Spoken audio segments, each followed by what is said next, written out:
여러분 안녕하십니까, 조용구입니다. 나리 소리가 들려오는 여행을 떠나요.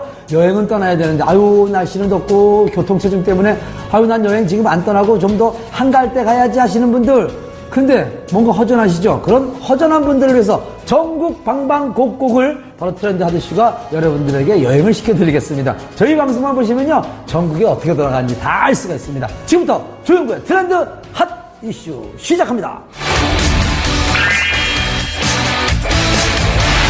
건강 100세 시대를 살아가기 위해서는 자신의 몸에 이 조금의 적신호가 나타나면요 바로 병원을 찾는 분들이 요즘 늘고 있다고 합니다. 오늘은 최근 급증하고 있는 이 갑상선과 유방 질병에 대해 알아볼까 하는데, 예방법은 무엇인지, 예방법 정말 중요하거든요. 또 검진 기간은 언제가 좋은지 건강 생활 정보를 오늘 여러분들께 알려드리겠습니다. 화면에서 꼭 확인하시기 바랍니다. 한국인 주요 사망 원인 부동의 1위 암. 1983년 이후로 32년째 계속되어 오고 있는 조사 결과라고 하는데요. 우리나라 인구 3명 중 1명이 암으로 사망한다는 통계가 나올 만큼 우리에게는 익숙하면서도 동시에 두려워하는 질병이 바로 암 아닐까요? 하지만 두렵다고 해서 피할 수만은 없죠. 암을 예방하기 위해 조기검진은 필수입니다. 특히 여성들의 경우 더욱 신경 써서 검진받아야 할 신체 부위가 있는데요. 우리나라 여성암 발생률 1, 2위를 다투는 바로 갑상선과 유방입니다. 그렇다면 여성암은 왜 생기는 걸까요? 여성암 극복을 위해 조언을 해주실 외과 전문의 김한석 원장에게 조언을 들어보기로 했습니다. 유방암과 갑상선암을 각각 따로 놓고 본다 그러면, 유방암 같은 경우는 이제 유전적인 요인도 크게 있겠지만 우리나라가 갑자기 유전적으로 그렇게 바뀌었을 거라고 보이지는 않고요. 에스트로겐의 노출에 이제 관여하게 되는 식습관이라든가 생활 습관들, 그다음에 문화적인 변화가 크게 영향을 미치고 있다고 보고 있습니다. 갑상선암 같은 경우는 유전적인 요인도 있지만 크게 정확하게 이것이다라고 알려져 있지는 않은데, 예를 들어서 일본 같은 경우는 갑상선암이 상당히 많은데 전반적으로 일본 국민들이 이제 요오드 섭취가 많다는 걸 감안을 해보면은 음식물과 매우 밀접한 관련이 있지 않을까 이렇게 판단을 하고 있습니다.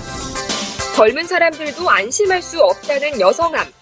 그렇다면 어떤 증상이 있을 때 병원을 방문해야 할까요? 네, 갑상선암과 유방암을 각각 놓고 보면은, 갑상선암 같은 경우는 이제 교과서에 보면은 쉰 목소리라든가, 그다음에 목이 좀 떨림이라든가, 이물감 같은 이런 여러 가지 증상들을 기술하고 있긴 하지만 사실은 이제 증상 없이 찾아오는 경우가 훨씬 많습니다. 유방암 같은 경우는 유방에 이제 뭔가 만져진다고 오는 경우가 가장 많고요. 유방에 이제 피나 고름같이 이렇게 뭐가 이렇게 나올 때, 그리고 또 이제 유방통이 지속적으로 계속 지속이 될 때면 찾는 경우가 가장 많습니다. 유방암 같은 경우는 자가검진이 굉장히 손쉬운 방법인데, 생리 후 2, 3일 후부터는 샤워하면서 자가검진을 습관화하는 것이 매우 중요하겠습니다. 갑상선과 유방검진은 초음파 검사로 간단하게 할 수 있다는데요. 최근에는 출산 후 여성들의 검진률이 높다고 합니다. 우선 여성암은 정확한 진단이 필수적인데요. 환자 개개인에 맞는 심도 있는 상담과 함께 인공지능 암검진 시스템을 갖춰 갑상선암을 보다 정확하게 진단해낸다고 합니다.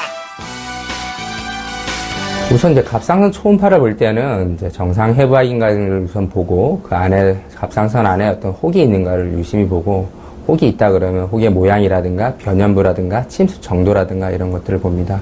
저희 병을 포함해서 최근에 이제 초음파 갑상선 초음파는 탄성도라 그래가지고 경동맥에 반응하는 종양의 어떤 탄성도의 차이를 보는 방법이 요새 최근에 많이 시행이 되고 있습니다.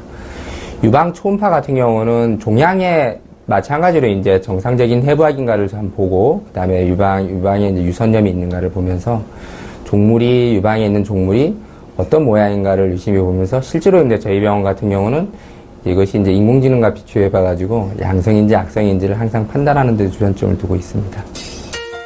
유방 역시 초음파 검진과 비슷하게 진행되는데요.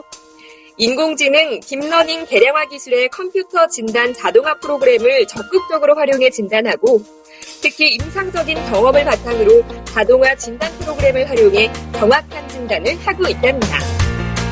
먼저 출산한 다음에 약간 검진을 받아야 된다는 그런 불안함은 있었지만 쉽게 하지 못했었는데요.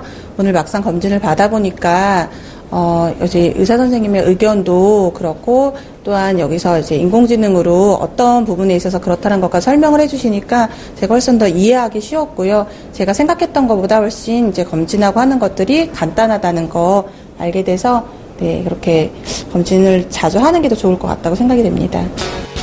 검사 결과 문제가 없다면 다행이지만 양성혹이 있으면 정확하고 빠르게 제거해야겠죠.